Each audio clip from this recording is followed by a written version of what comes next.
Hello friends, welcome to my channel Intro to Karma and I'm Anu। एक गाना आप लोगों के साथ शेयर करती हूँ। सबने सुना है, ऑलमोस्ट सबका फेवरेट भी होगा। 80s का है, नसरुद्दीन शाह साहब का है, मासूम मूवी का, कि तुझसे नाराज़ नहीं ज़िंदगी हैरान हूँ मैं। ज़िंदगी बड़ी अजीब सी है, बड़ी ही पहेली है, समझ में नहीं आती। कभी क्या होता है, कभी क्या होता है, कभी लाइफ में उतार आ रहे हैं, कभी चढ़ाव आ रहे हैं, कभी खट्टी हो रही है तो कभी मीठी हो रही है।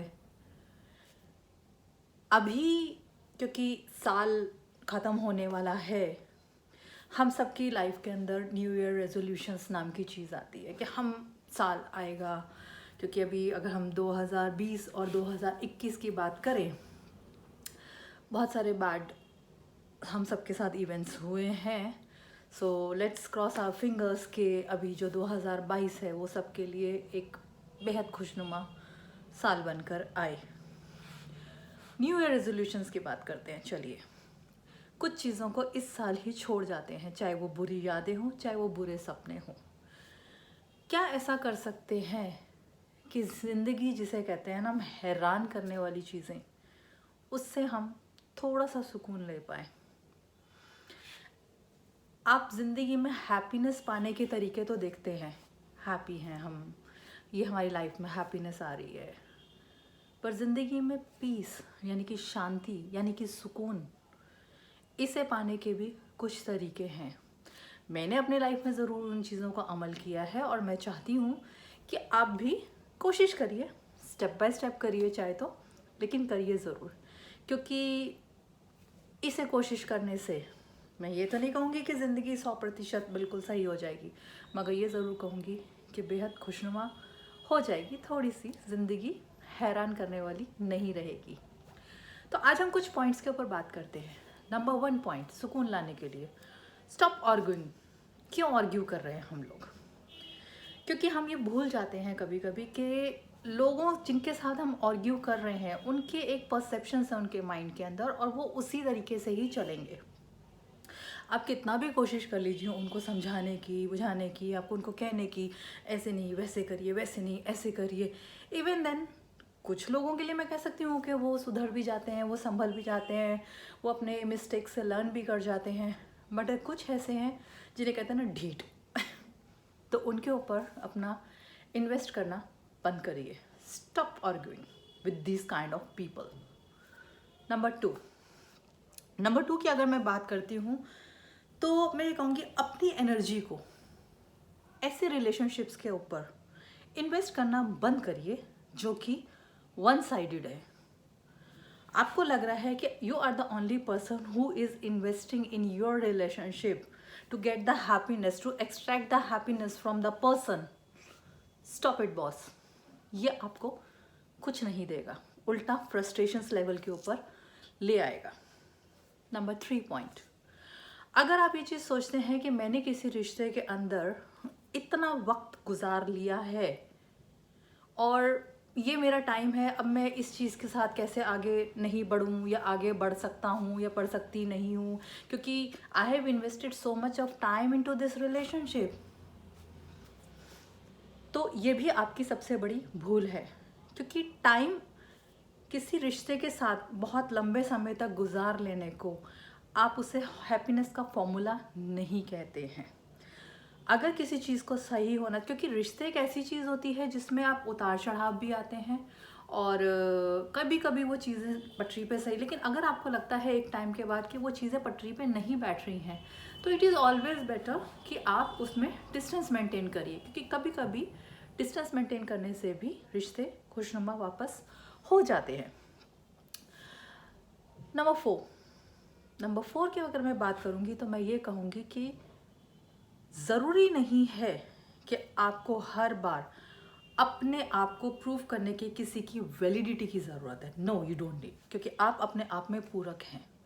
आपको ये पता होना चाहिए कि आप जो कर रहे हैं, you are the best, you are the creation, you are the masterpiece made by God.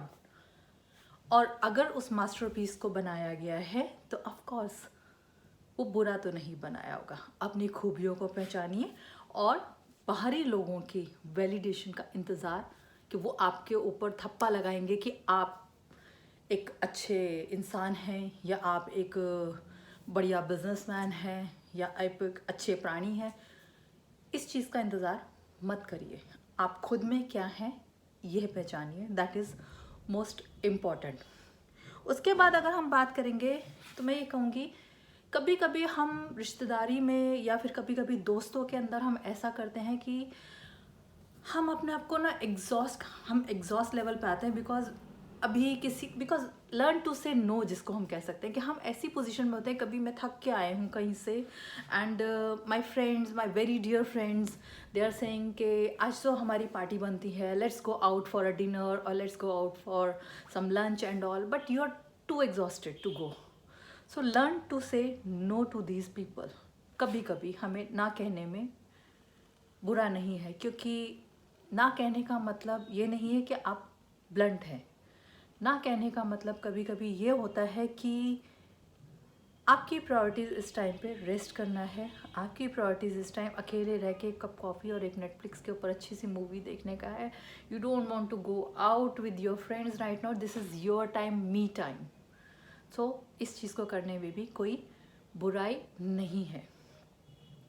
उसके बाद हम पॉइंट की बात करते हैं हैप्पीनेस की। हमारी खुद की हैप्पीनेस हमारे लिए बहुत इम्पॉर्टेंट है। अगर हम खुद अंदर से खुश नहीं हैं, if you are not happy from inside, how can you think about giving happiness to the other person. कहते हैं कि अगर मेरा पेट भूखा होगा और मेरे पास मेरी थाली में एक रोटी है और मैं उसमें से ये कहूँगी कि मैं एक भूखे आदमी को जो 4 दिन से भूखा है उसको रोटी खिला दूंगी, तो ये पुण्य नहीं हो रहा कहीं पर भी। ये आप एक तरह से ना आप अपने लिए कर पाए ना सामने, क्योंकि how can you think about feed the other person if you your self is hungry. आपका खुद का पेट भूखा है बॉस, तो पहले अपने आप को अगर आप देखते हैं तो इसमें कोई भी सेल्फिशनेस नहीं है, इसे सेल्फ लव भी कहा जाता है। कुछ ऐसे पॉइंट्स हमारी ज़िंदगी में कभी कभी आते हैं कि हम कई बार ओवर थिंक करते हैं चीज़ों को, ओवर थिंकिंग इतनी ले आते हैं, ऐसा होगा कि वैसा होगा। हम इसी पॉइंट के ऊपर बात करते हैं कि ओवर थिंकिंग किसे कहते हैं। 98% साइकोलॉजी भी कहती है 98 या 95% हम लोग वो चीज़ें अज्यूम कर लेते हैं जो हमारी ज़िंदगी में होनी ही नहीं होती है या होती ही नहीं है, लेकिन हम सोच सोच के उस चीज़ को या तो वाया यूनिवर्स अट्रैक्ट कर लेते हैं अपनी तरफ, या फिर हम लोग ये करते हैं कि हम उसी चीज़ को सोच के अपने दिमाग को इतना उजल फुजूल बना लेते हैं कि पता नहीं क्या सोचे जा रहे हैं, क्योंकि एक एम्प्टी उसमें आप वेसल के अंदर कितना भरेंगे कूड़ा करकट, वो आप पे डिपेंड करता है। सो अपने ये जो सोचने का जो स्पेशली जो नेगेटिव थिंकिंग का है उसको स्टॉप करिए, उसे स्टॉप करिए, क्योंकि यहीं से ज़िंदगी की चाबी जिसको कैसे है ना अलग मोड़ लेगी आपकी लाइफ के अंदर। उसके बाद हम कराते हैं कि कभी कभी हम वो बनने की कोशिश करते हैं जो हम नहीं हैं। So stop pretend what you are not. खुशियाँ पाने की चाबी इसमें नहीं है कि हम किसी को देख के अपने अंदर वो भावना लेकर आ जाएं कि ऐसा कोई एक शख्स है तो मुझे भी वैसा ही बनना है, क्योंकि वैसे बनने के चक्कर में तो आप खुद जैसे भी नहीं रहेंगे। तो इन चीज़ों की तरफ अगर हम ध्यान देंगे, इन चीज़ों को अगर हम अपनी ज़िंदगी में उतारेंगे, तो डेफिनेटली आने वाला साल हम लोगों के लिए थोड़ा सा और बेहतर हो जाएगा, थोड़ा इजी हो जाएगा जिसको कह सकते हैं। क्योंकि कुछ चीज़ें होती हैं जिनको हम कहते हैं ना उनके साथ जकड़ के रह गए हैं, क्योंकि हमने सालों से उसी चीज़ों को अपनी लाइफ के अंदर लेके चला है, तो हम चेंज करने से अपने आप को घबराते हैं। कभी कभी हम कुछ परिस्थितियों के अंदर ही रहते हैं क्योंकि हम चेंज नहीं चाहते अपनी ज़िंदगी के। बिकॉज अगर आप कहते हैं ना कि किसी शख्स को अगर आप सालों साल से वो किसी तबेले में रह रहा होगा ना, तो उस तबेले के अंदर जो उसकी गोबर की जो मतलब जो स्मेल, जो बदबू होगी ना, वो भी उसको अच्छी लगने लग पड़ेगी। आप उसको ले जाके कहेंगे ना कि तेरे लिए एक मैंने बेहतर मकान बनाया है, why don't you live there. तो इट्स नॉट अबाउट, क्योंकि वो चेंज नहीं चाह रहा, ही इज और she is comfortable in his own mess, I can say. तो बदलाव बुरा नहीं है, बदलाव करिए। वक्त के साथ कभी कभी हमें चेंज होना और हमारे माइंड को चेंज होना भी बेहद ज़रूरी होता है, क्योंकि ये एक प्रक्रिया ऐसी है जिसको हम कह सकते हैं कि जब वक्त बदलता है, जब हर चीज़ जिसे कहते हैं कायनात पूरी जिसको कह सकते हैं बदलाव की स्थिति में आती है, तो अपने आप को थोड़ा बदलने में भी कोई हार्म नहीं है। तो ये कुछ पॉइंट्स हैं जो मैंने अपनी लाइफ के अंदर डेफिनेटली लाई हूँ, and I find a lot of positive changes in my life. तो आप लोगों का जिसे कह सकते हैं 2022 बेहद शुभ हो, बहुत अच्छा हो। कुछ चीज़ों को चेंजेस करिए। Love your self first, it's not selfishness, it's self love. तो आप कल को जब एक स्टेप बाय स्टेप अगर इन चीज़ों को चेंजेस लाएंगे अपनी लाइफ के अंदर, मैं डेफिनेटली आपको ये बात बोल सकती हूँ कि तुझसे नाराज़ नहीं ज़िंदगी हैरान हूँ से ए ज़िंदगी गले लगाने का सफ़र जो है आपका बेहद खूबसूरत होगा। Thank you so much. और हाँ, अगर आप लोगों ने हमारा चैनल नहीं सब्सक्राइब किया है, to subscribe the channel with the bell icon. Thank you so much.